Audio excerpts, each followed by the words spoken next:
Thank you for talking through someone who's relatively uneducated in the deal pipeline as well, kind of the reasons and the logistics for it. I'm interested in how you work with your clients on the broader strategy piece, right? Especially for early stage companies. Wins and closing, I think, becomes a very important priority for them.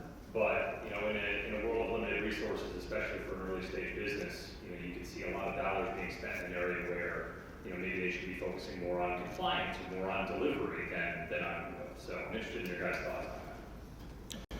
That's a great question. Probably could be answered in a variety of ways. What I would say is, especially early stage companies, you hear MVP, minimally viable product, right? So you don't want to take years or months or even weeks to design your deal pipeline, right? Like, deals need to start flowing.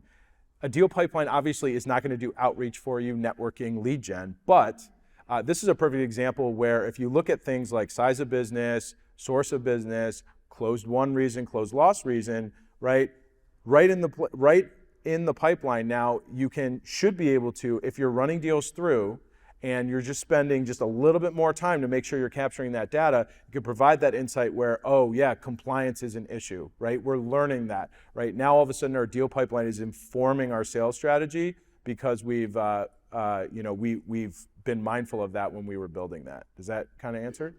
Yeah.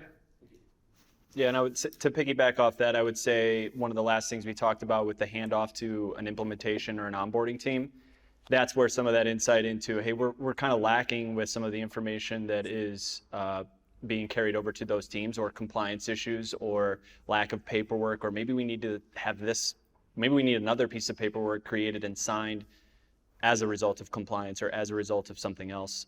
If you are building those into the system right away, you're eliminating the risk of having that pop up as an issue later on, I would say.